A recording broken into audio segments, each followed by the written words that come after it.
Hello, my friends, and welcome to another Johnny Vedmore read-through.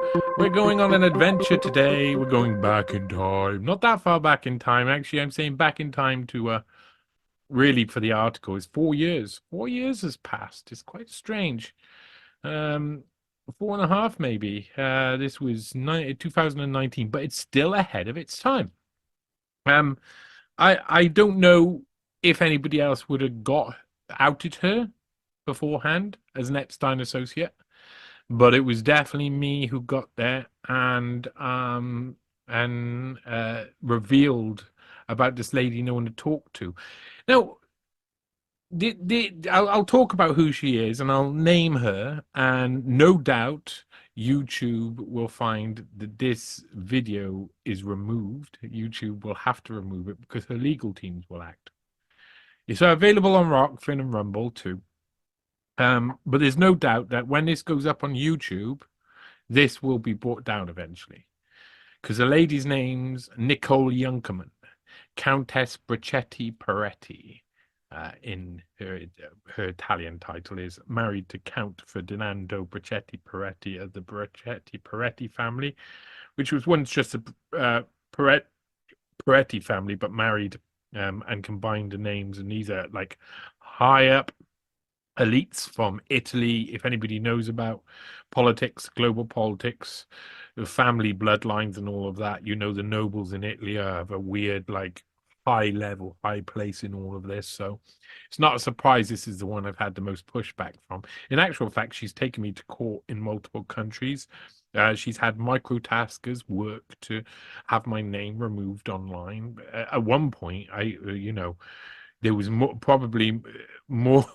I was like releasing an article, and there was a selection of lawyers and other microtaskers working to find every way to seal that up and take it off Google, take it offline if they could. This original article, got taken off Vocal.Media, Vocal.Media.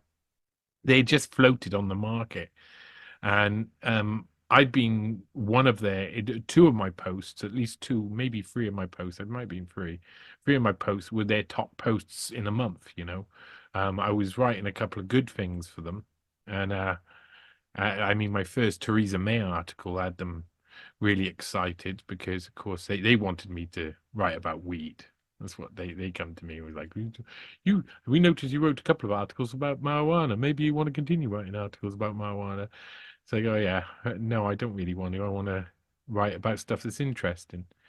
So eventually this gets pulled down, this one, and it goes back up on Unlimited Hangout. And I know what's due for that site. So I've also put it up on NEWSPASTE.com because this is a story that must stay up.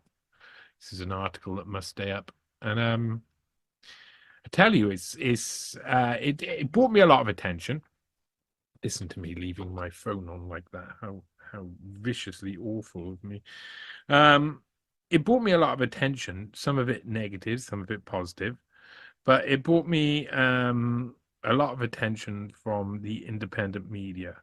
The independent media realize a lot of the high level, yeah, a bit of them, but the low level, mid-level independent media hounds, those people doing their research at home, not necessarily publishing in article form, usually publishing threads or on channels that are just for their supporters. Those guys were really impressed with this. Some of them tried to steal it. There was one person in France who tried to steal all of the stuff as though it was their own, and got lots of traction in France until I think people started to work out that it wasn't actually their own work. They were just retweeting mine and putting their own name on it. I once approached one of those people when I was being because they were also being targeted by Nicole Junkermann, and they crapped themselves when they talked to me. I remember it. And then eventually disappeared. Lots of these guys disappear, you know. Um, so this was a really good article for me. Really dramatic, really clever. What I did for this article was pretty clever. I tried to look at the Epstein case and look at I watched everything, man. Watched everything, read every article. I was aware of the Epstein case from I think about like probably about 2010, 2011, but it might have been later because your memory does play tricks on you. But I'd been researching it from about 2014, 2015, because I was amazed that he hadn't gone to prison. I knew there was going to be more coming. This is part of the journalist, the journalist journey. You're looking for articles which are not going to die in time, are going to be fresh, are going to be discovered eventually once the story comes out. This You have to write the story that comes out. If you think about it like that, if you want to be a good journalist, you've got to get to the story first. So I looked at the flight log. We only had a flight log, the little black book, a few bits and bobs from corp stuff. There was only certain information, spurious rumors, a load of internet websites going up that claimed Jeffrey Epstein was a hero, and some, of course, independent rumors about what was really going on. So there was loads going on, but how do you find a story that hasn't been told? How do you find that? That's what a lot of people at the start of their journalistic career say, well, I just don't know. How am I meant to do that? How am I meant to find the story that no one knows about? It's very, it's a very tricky thing to make your mind work in a way that you're able to use your initiative and intuition, You've got. I was talking. Someone was talking about intuition today being so important for how they believe. That's fine. Intuition is fine. If you've got good intuition, you can know what to stay away from, and you can know who to trust and who not to trust. But you might not know the reasons. But you'll know, oh, I don't trust that person over there. I don't trust this person over here. And then later on, you may discover stuff, or other people will come out with stuff, or you'll go, oh, that's why I didn't like that person. Well, that makes sense now. Like, a lot of people say to me, oh, I couldn't understand why everybody worshipped Jimmy Savile, because when I looked at him, he repulsed me and he made me scared. And I was like, I don't understand. People used their intuition. They knew that there was something wrong about him. There was loads of rumors because of that all around the place. Yeah, and when something comes out, people are like, oh, that's what my intuition was telling me. They used their brain to work out something was wrong over there and they stayed away from it. It was that simple. But what was wrong, why it was wrong, where it was wrong, and how to document what is wrong is not on their mind, of course. But a journalist has to go through these processes of trying to say, if I'm going to use my intuition, it only works to a certain point. I would only be able to produce an article that's rumor, speculation, all of that, because I'd be speculating. I'd be putting out, I feel that this is this way. And I wanted to find evidence. I wanted to find something really good, something concrete. So I took the flight manifest and I color coded it. I mean, it took a while, and I'm not even sure if I've got the original document still that I color coded, but I color coded it, and one name came out nearly straight away. Actually, two. But there was a reason. I color coded it in different ways. So, how many times Jeffrey Epstein traveled with his entourage, got a normal code. him, Ghislaine Maxwell, someone else, him, Sarah Kellen, someone else, him, someone else in their entourage, and someone else. You know, that happened. He flew on the plane like that a lot. And other people would fly with him and others. It wouldn't only be him on the plane with other people. Other people would fly. So you could say there's ones where it's Epstein's entourage, it gets one color. It's ones where it's Epstein's entourage and a guest of importance. Ones where it's Epstein's entourage and it's a reoccurring guest within the sort of like friendship group. One of the Luntz daughter, who wrote the father wrote the Luntz-Wexner analysis about the Iraq War that got leaked, and the Luntz daughter used to catch a plane a lot. Some of the people who hung around in Epstein's New York circles used to catch the plane a bit. So, you know, that was something. There's Epstein riding with his entourage, and Epstein riding with his entourage and a regular guest, or Epstein riding with his entourage and a special guest, yeah? And then what else was there? Well, there was other colors.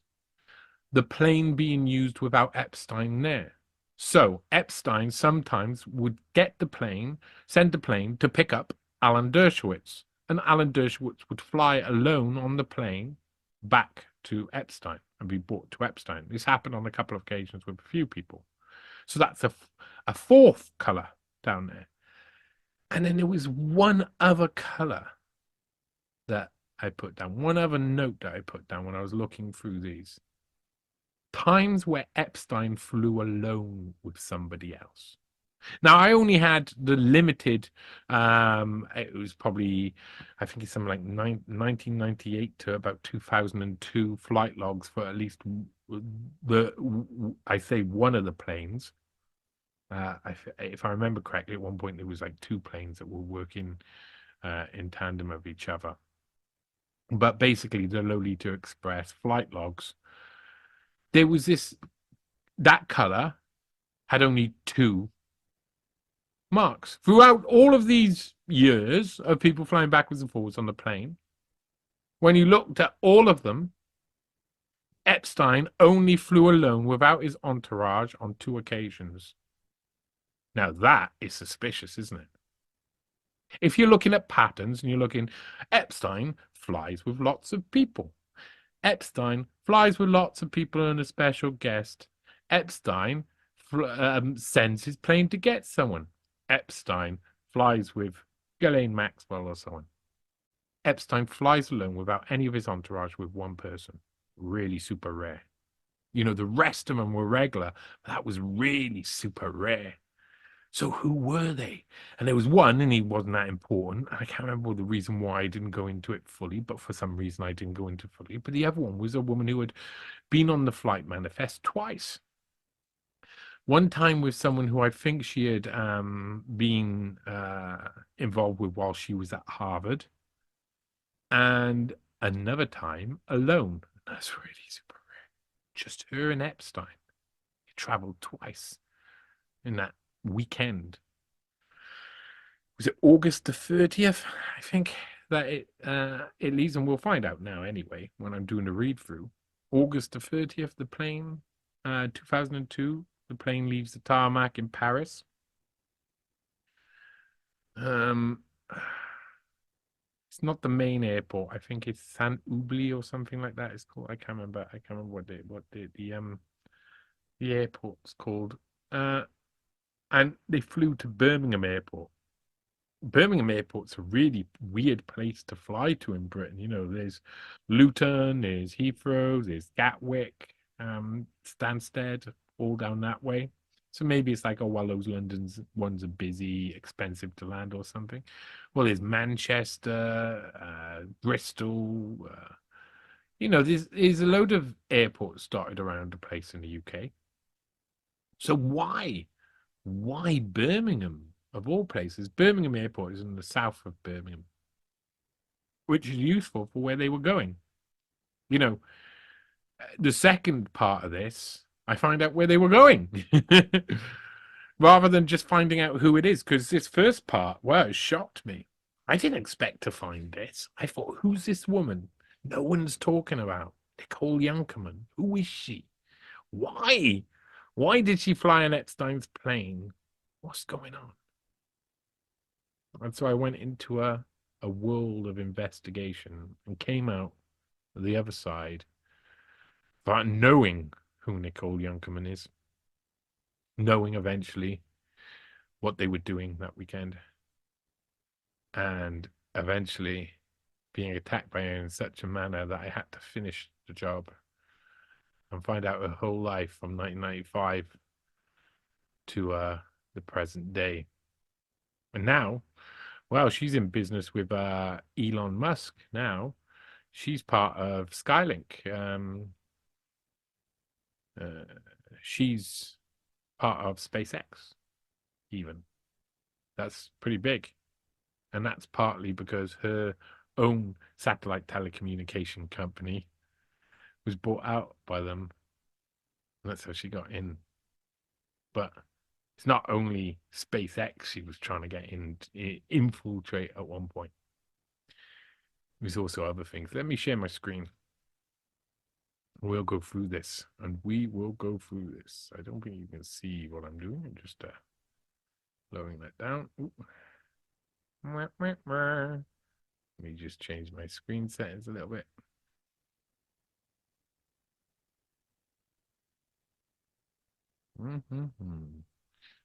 And here we are on johnnyvedmore.com. Some of you know it and some of you don't. And as you see, I've been releasing Searching for Stanley.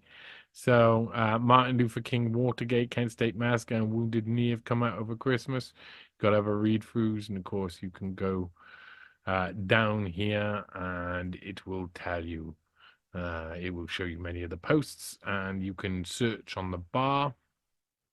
And that bar will either allow you to support me. Please support my work. You can also become a patron, and buy me a coffee, support in other ways. And of course, there's a search bar there to search the site. But you also have a drop-down menu on this, which allows you to go to the articles themselves. But the Nicole Junkermann 1.0 on this was actually called Nicole Junkermann, the IDF-linked Bond girl infiltrating the UK NHS. Originally published on Vocal.Media, this heavily censored article was the first part of a trilogy investigating Nicole Junkermann and examining her links with Jeffrey Epstein, Israeli intelligence, and the UK NHS Healthtech Advisory Board led by UK Health Secretary Matt Hancock MP.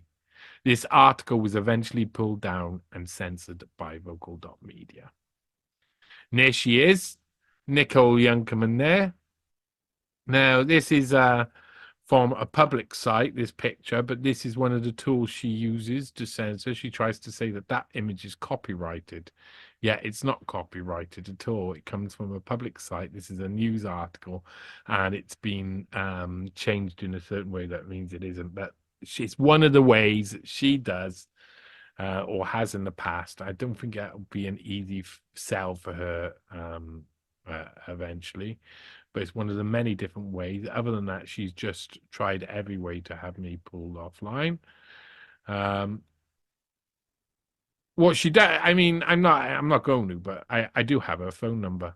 She doesn't know that. I could phone her up and say, "Will you stop censoring me, woman?" But I decide not to. And here she is. The Epstein associate, nobody's talking about the IDF-linked Bond girl infiltrating the UK NHS. FIFA corruption, the Panama Papers, and the Mossad by Johnny Vedmore. And so here it is. Let's do a read through of possibly one of the most important articles to my career in writing, because this was the first time. So I do apologize if it's clunky in the way it reads, because this was I've had a lot of practice since then, so I'm getting better. I have no qualifications in English. English language, I got 2 Ds in or an E, and I never did any other type of English. So this is all just I ended up having to learn as I go along. I have a story to tell you. A story that causes my heart to pound and my blood pressure to rise as I type each and every word. A true story of a woman of great wealth and power who rode on Jeffrey Epstein's Lolita Express private jet on several occasions. She appears to be a German-born Israeli state intelligence operative based in London, an ex-model whose name appears in the Panama Papers from the Mossack Fonseca leaks, and who became embroiled in a FIFA corruption scandal with Sepp Blatter and his family. She is perhaps the closest example you could possibly find to a real-life Bond girl. Yet she is almost completely unknown to the majority of us. Ah. This lady has recently infiltrated the NHS through the UK Department of Health and Social Care with the help of Matt Hancock MP, and her presence signifies a major threat to the data security of every citizen of the United Kingdom. Every single piece of data about you, your health issues, your blood type, the model of your wireless pacemaker keeping you alive, every detail of every embarrassing medical problem in the hands of the Israeli state apparatus and potentially sold off to the highest bidder. You may think that this doesn't concern you. Why would you need to worry about a foreign far-right government who have been proven to meddle in the affairs of our country? Your data would be useless to them, surely. But that's not the world we live in anymore. Big data is the modern gold rush. The psychologists and marketing agents have mastered how to make you buy things. The next step is for them to successfully master making you do things. And for that kind of control over people, they need everybody's data. When I was first researching the Jeffrey Epstein case, I trawled through every piece of the official documentation that was available. I knew what I was looking for and how very dangerous it was. I had begun attempting to identify state assets through their movements, actions, associations, and by good old-fashioned detective work. I was interested in identifying any MI5 or MI6 agents, Israeli Mossad, CIA, or any other part of a nation-state's spying apparatus. It's possibly one of the most dangerous hobbies on earth, spy hunting. And if I'm honest, I'm not even sure why I'm doing it. Regardless, Jeffrey Epstein's sweetheart deal was probably what they would give a foreign intelligence operative. Epstein was it was a perfect place to begin fishing for potential spooks. Of course, everybody knows now that from my own research, I believe fully that Epstein was running the East Coast for the CIA, and he was an interlocutor between foreign state assets who wanted to do any type of work on the CIA's US domestically and the CIA soil. So they had to go through Epstein, one of the very rare CIA fixes right at the top. That's like Pottinger, Epstein, Hunter Biden, others. Once I find somebody who I suspect of being involved in espionage, I will track down all existing information on that individual and build the story of their lives as best I can. I learn every known habit they have, and instead of immediately writing an article about them, I just continue to note their activities with interest. I have been watching many potential state actors for a fair few years.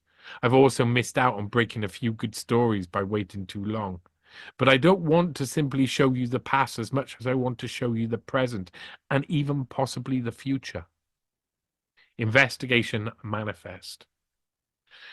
The Epstein Flight Manifest reveals the Junkermann connection to the people trafficking paedophile. There you go. There's a picture. Nicole Junkermann and Jeffrey Epstein riding alone. And that's from Paris to Birmingham, and then Birmingham to Paris. August 31st, they leave. Arrive back September the 2nd, staying on September the 1st at Foxcote House. Right. Just going to drink. In the Epstein case, one of the best pieces of evidence which we have available to research, which was the flight manifest for this child trafficking molestation machine. There were many coded initials and few famous names noted in the official documentation. As you probably already know, Bill Clinton and his Secret Service agents had ridden the infamous Lolita Express on many occasions. Naomi Campbell, Kevin Spacey, Alan Dershowitz, and Chris Tucker also flew on the plane with the billionaire sex offender.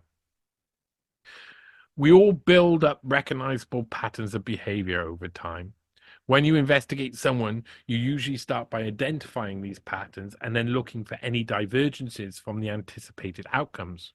In Epstein's plane's flight manifest, a pattern which was visible from the information available is how he would use his private jet. He would use the plane for two main reasons. Most commonly, he would fly himself and a number of his entourage to a destination, or alternatively, he would fly people to meet him. The rarest occurrence was when Epstein would fly without any of his usual entourage and just one other passenger. There was only one name that jumped out from the flight manifest as a good example of when Epstein alternated from his routine: his second meeting with Nicole Junkermann. As of 2019, Nicole Junkermann's current business portfolio is very impressive. She's often described as an ex-model, entrepreneur and investor, but Miss Junkermann is much more than just what you see at first glance. Born in Dusseldorf, Germany on the 27th of April, 1975, Nicole Junkermann studied business administration at the International University of Monaco and then went on to study management development at the prestigious Harvard Business School in the United States. Among her many talents, she is multilingual and can speak German, English, French, Italian, and Spanish. In 1998, after graduating from the University of Monaco, she co-founded Winamax, which was an early online gaming platform that existed before online gaming regulations became a priority for the authorities. Winamax was sold in 2001, and Junkermann would go on to invest in a recently created media rights company called Infront Sports and Media AG, where she would soon serve as vice chairman of the board of directors. Is the then president and chief executive of Infront Sports Media, Philipp Blatter. In 2002, Junkermann acquired the rights for the 2006 FIFA World Cup in Germany with her relatively new company, Infront Sports Media. The company was best known at this time for its president and chief executive, Philipp Blatter, the nephew of Sepp Blatter, the then president of FIFA.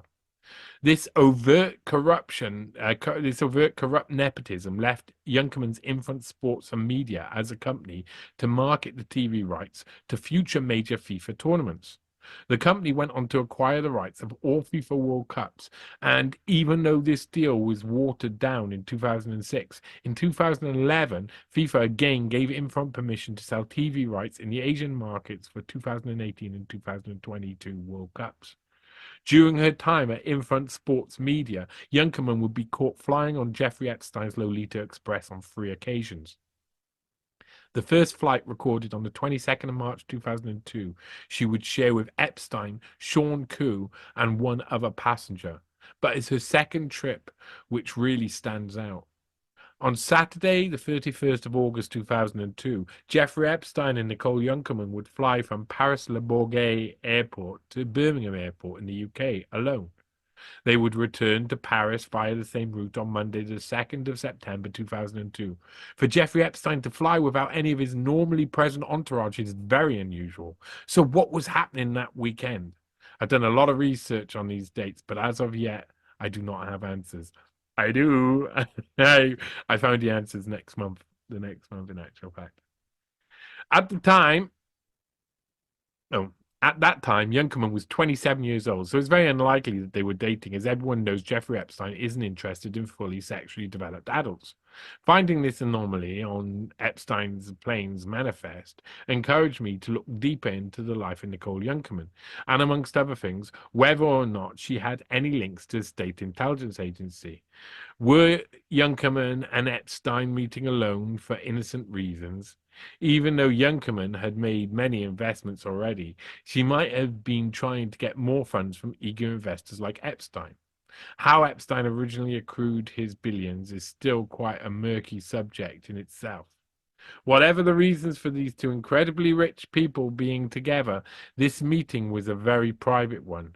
Junkermann had also just completed Harvard University's program for management development, and Jeffrey Epstein had a high-profile relationship with Harvard, which in 2003 led him to donating money to the Ivy League college, while stating that he had given the school $30 million in funding, a claim later revealed to be false. Was Epstein using the famous American college to recruit for his own businesses or other interests? More Epstein later. But firstly, continuing with Junkermann's career, in 2005, she founded a private equity fund focused on media and sports investment in Asia and Europe called United in Sports. Sorry about that. Called United in Sports, and managed to raise 242.2 million for the venture in 2007. Her other project, Infront Sports and Media, was ultimately sold to a private European equity firm, Bridgepoint, for $600 million in 2011. Now, I've actually, just a note, I've actually talked to Dave Whelan. He appeared on the podcast, NEWSPASTE podcast, to talk about his book on the assassination of Jeffrey Epstein, the assassination of John Lennon. And if you watch that, he might mention it on there, but he did tell me that he was actually at Infront Sports and Media. He actually worked there right at the start, recruited, and he said everybody knew it was a scam straight away. So I'm going to have him on the NEWSPASTE podcast to learn about that later on. In that year, Nicole Junkermann had officially become one of the hottest investors in the world. Since the very first acquisition, which I've already referred to, Junkermann has invested in or purchased Shanghai Really Sports, Ziggurat, Thousand Child, Aloha, Jobio, Emoticast, LV, Auctionata, CoinDrum, Spoon Guru, Optiopay, Grabio, Magnum Global Ventures, Songza, Towson Kind, Revolut, Sentient Technologies, Here Be Dragons, Soundtrack Your Brand, Grok, Catapult, Delivery Club, Relate IQ, Dollar Shave Club, Brewhouse Brewery, Cage Warriors, Eagle Alpha, Goxic XX, Rebuy.de, Travelbird, Healthtech Digital, Okrin, and Reporty Homeland Security, which would become Carbine 9/11. The last four of these aforementioned companies are of significant interest. Oh, yes, they are. The intelligence connection. Look at this board of directors. Look at this board of directors. Ehud Barak. Oh, Emir Elikai, Alex Dizengov, Pinchas Bukris. If once you work out who Pinchas Bukris is, you're just like slapping your head. All of these guys, and Nicole Junkermann. So this was the original team. Look at them. Look at them. They coming out of the shadows, looking like evil. Yeah, they've all had these pictures taken. The original Carbine 9/11 board with Junkermann and her Israeli unit 8,200 co-founders, replaced by neocons after this article. After this article, they had to change their entire board. I'm not surprised Junkermann started paying people masses of money to censor me. So it's really causing a lot of businesses problems. The link between Nicole Junkermann, the Israeli State Intelligence Services, and the Israeli Defense Force is not a tenuous one. The ominously named Reporty Homeland Security was the first incarnation of what has now been rebranded Carbine 9/11 and is referred to as simply Carbine. Described as global leader in public safety technology, Carbine is a call handling platform app that allows you to, amongst other things, stream any ongoing emergency directly to the responding emergency services. It claims, in the information section of the promotional video on YouTube entitled Nicole Junkermann Presents Carbine, that it will provide a plug-and-play solution that allows 9/11 callers to connect their smartphone features to emergency operator so they can operate, so that the operator can make a better assessment of the emergency. Location data, audio, camera, and video access can be shared, providing the operator with a greater detail on the situation. The use of Carbine's solution will allow emergency management teams to better triage their cases and improve the utilization of downstream emergency services. They promise to combine the use of personal data, location data, live video, data from surrounding wearable tech, and even information from parked smart cars to deliver more information to the emergency services who should be responding. They can pinpoint your location, even indoors, to within 3 feet, and they claim that they can even collect data from dropped calls. However, they failed to mention how they'll get the permission to use such masses of available data. Who are these angels behind this revolutionary technology which aims to get between a victim and the emergency services? One of the directors of Carbine is Nicole Junkermann. The chairman of the board of directors is Ehud Barak, the 10th Prime Minister of Israel and the 14th Chief of Staff of the Israeli Defense Force, former Minister of Defense and former head of military intelligence for Israel. Ehud Barak had a long history with one of the most public faces of Israeli covert operations. Before he was Prime Minister, Ehud Barak was a big name in the IDF. Through the 1970s, he led many operations, including famously disguised himself as a woman to kill members of the PLO, Palestinian Liberation Organization. Ehud Barak has already been linked with Epstein, and Benjamin Netanyahu has helped to highlight those links for his own political gain. Here she is on the website, Nicole Junkermann appearing from the shadows in the shoot. Here's Ehud Barak. He's there too. 10th Prime Minister tells you on there. 10th Prime Minister of Israel. Oh, look, cybersecurity, homeland security. Original chairman, so founder and CEO Emir Elikai says there, you can't help but to notice that there's a few links here and there to big people. We'll talk about that now, because of course Alex Dizengov used to work for the Israeli Prime Minister as well, co-founder and tech lead Alex Dizengov. Amazing. Junkermann's infiltration of the UK NHS and its big data. Oh, this led on to other articles. Let's just look at this a second. Now, there's a couple of people here that's of note. She's a Tory government advisor. He's the head of Oakwyn. He's pretty popular. This guy's running for mayor of London now, Daniel Korski. I've written an article called Daniel Korski about him. He's a character, obviously an agent of some sort. Ben Goldacre is his name. He's one of the many fronts they put up in these medical situations. And there's Matt Hancock. And of course, some of these people probably don't know that they're riddled with spies here, that some of these guys are spies. I watched Nicole Junkermann carefully as she was buying up many startup tech firms. And at the end of 2018, my worst possible fear was realized. Matt Hancock, Member of Parliament for West Sussex and Secretary of State for Health and Social Care in the UK, appointed Nicole Junkermann to the Healthtech Advisory Board.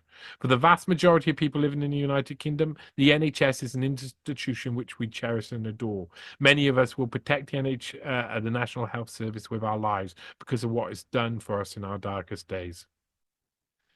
So it's such a shame. A year later, and we'd have COVID properly kicking off, and the NHS would be sold on every level in all different types of way, would sell out in all different types of way, ruined now to what it used to be. The Healthtech Advisory Board is described as a collection of clinicians, academics, and IT experts. The official government website says the board will look at how the NHS can harness the potential of technology and create a culture of innovation, with the aim of improving patient outcomes and reducing the workload on NHS staff.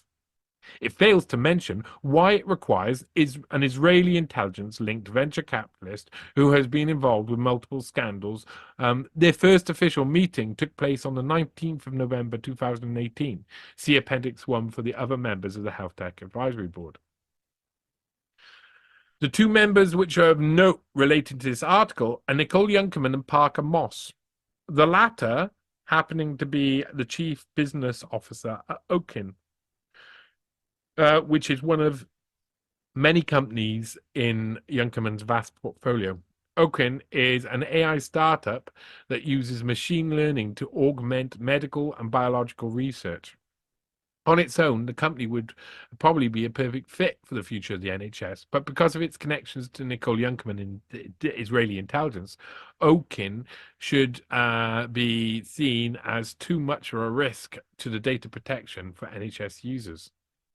Yeah, and JF Holdings and Nicole Junkermann Financial Holdings or Finance. A London hospital could offer patient data to Google-backed AI startup in bid to develop better drugs. NGF holding website announces NHS big data win. So they'd just be sifting up all your data, which in Britain is everybody's on the NHS, whether they like it or not. On June the 16th, 2019, Nicole Junkermann's NGF Holdings website issued an article originally published in The Telegraph under the title, London Hospitals Could Offer Patient Data to Google-Backed AI Startup in a Bid to Develop Better Drugs. It was exactly as I had expected. The convoluted title was celebrating the fact that Oaken had already been promised NHS patient data, and they're already confidently announcing it to their investors and to other associates. We need to call for Matt Hancock to remove Nicole Junkermann from the Healthtech Advisory Board as of immediate effect, and we should have an inquiry into how the NHS data can be protected from hostile foreign intelligence agencies. Junkermann and Epstein conclusions.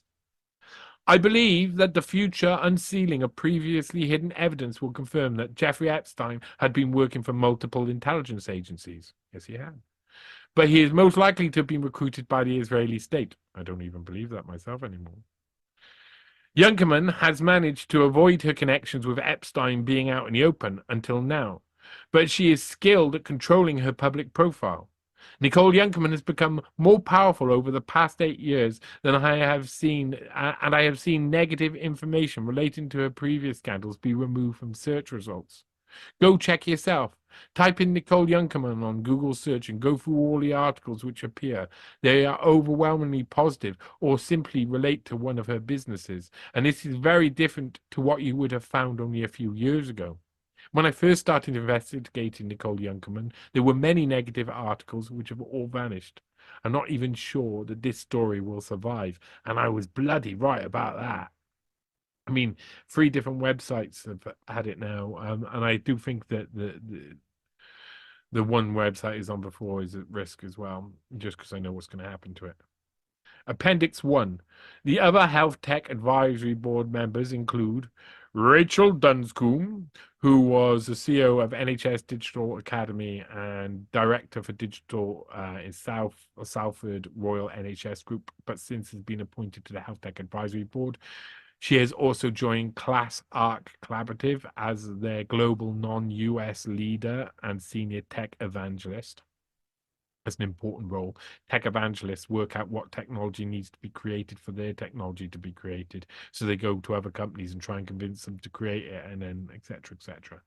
Manoj Badali, OBE, who is described as a digital venture builder and has business ties with the Murdoch family. David Gann, CBE, Vice President of Innovation at Imperial College London, suspicious. Sir Mark Walport, an English medical scientist and former Chief Government Scientific Advisor to UK Conservative governments from 2013 until 2017. Nicola Blackwood, the Baroness of North Oxford and member of House of Lords. Roger Taylor, not a member of Queen, who is the chair of the Centre for Data Ethics and Innovation. Oh, how dystopian are some of these names. Jenny Tennyson, OBE, Chief Executive Officer at Open Data Institute and lead developer for legislation.gov.uk. Dan Sheldon, who is the head of Well Digital. Daniel Korski, CBE, former advisor to David Cameron and Hamid Karzai's government, and is someone who deserves their own article. You see, I've linked it in there now. Michelle Brennan, president of Johnson & Johnson, one of the pharmaceutical heavyweights. Yeah, head of Johnson & Johnson's in there. P.S. Since writing this article in the summer of 2019, Nicole Junkermann has used various continental European courts to have my content pulled down and censored. She's using a regional Berlin court to silence the article and has tried to have me pay her legal fees for her Orwellian actions. Junkermann has used courts to pull down interviews I gave on this subject to Ed Operman, Jason Bermas, and Tony Goslin, amongst many others now. Her actions regarding this article led me to write 2 more articles that form the Junkermann trilogy. Each of these articles will be transferred for safekeeping over to unlimited Hangout servers to stop them from being permanently deleted from the record. I thank you from everyone who initially shared these articles and who continue to do so. Well, they didn't get transferred over to unlimited Hangout servers. for various reasons, and I keep them in both PDF form and they're up on my sites and they're archived, of course. So there you go. And of course, at the bottom of the article, you can see not only can you share the article, which you should share the article, of course you should share it, because then people know, but you'll also see you can become a patron and buy me a coffee. And you'll see some of the things that I put up recently there too. It's really important to get your support. Now, I need to keep doing this work. I got loads more work to do, and honestly, you'll understand why I need to do it. Click on one of these, get going. Of course, you can also click on Jeffrey Epstein, for instance, and you can go and see everything on the website on NEWSPASTE that relates to Jeffrey Epstein. And there's a fair few articles and videos and other things relating to Jeffrey Epstein, due to the fact I've done a lot of research on him. And some also on NEWSPASTE are links to some other people's articles too. So that's a really important article there, the Nicole Junkermann one. Ba ba ba. Zoom, zoom, zoom, zoom, zoom, zoom, zoom, zoom. So I didn't really mention there. Let's go down. But this guy, he actually worked for the Israeli Prime Minister's office as well.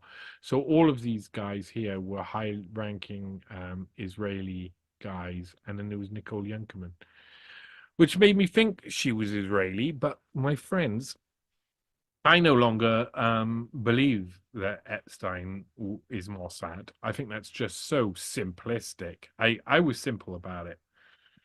I was simple about it. For someone who barely goes to Israel, Epstein was not really looking like he was Israeli. The majority, he was born in America, recruited in America, trained in America, ran American programs, all based around the CIA.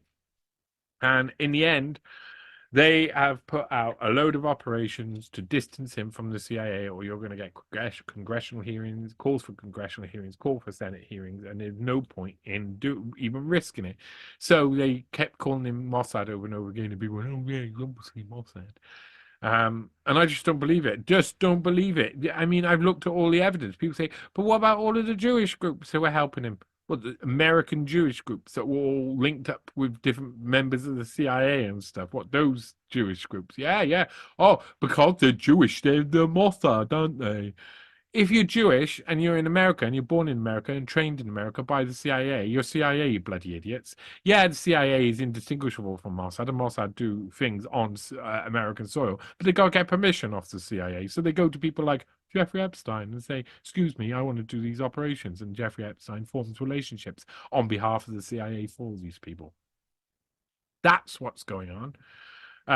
So I think that there's a chance that Junkermann worked for multiple intelligence agencies, but her time at Harvard is where she got linked up with the CIA, which wouldn't be the first time in my research that someone got linked up with the CIA. So she could work for Mossad, obviously, but I would think that Epstein would have put her on to Ehud Barak to set up this company or be an investor within this new company, which is about getting the Mossad in intelligence into American infrastructure and other infrastructure around the world, so that then when the Americans want to do something domestically, they can go to them, get them to do it, and it doesn't look like the Americans have done things on their soil. It's like Operation Condor. It's like a lot of the other things that have been done to avoid looking like the CIA are doing operations on domestically, which of course isn't allowed, and it's something that Pottinger, who I talk of loads and I've written about loads, managed to get legal permission for at one point after the assassination of Orlando Letelier. So there you go. That's Nicole Junkermann, and she came after me hard. She does not like me. Nicole Junkermann is very upset now about all my behavior towards her. She doesn't like it at all. And she wants me to just be quiet, because that's what the elites want. A countess wants you to shut up. Unfortunately, I haven't shut up. Unfortunately for her, fortunately for other people, maybe, I don't know. People responded well to this article, and lots of people have said, well done and stuff, but I don't see why it wasn't ages before I got there. Well, I do. It's obvious, isn't it? The people who write these sort of articles and pay to write these sort of articles are co-opted into establishment that pays not to write these articles.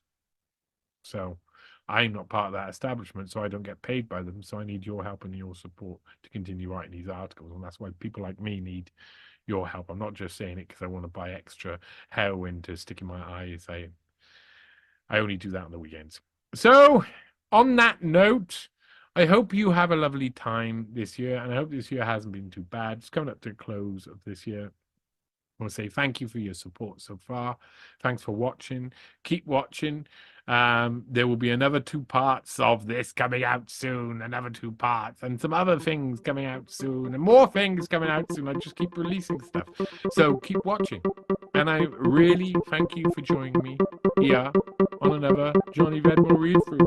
Bye.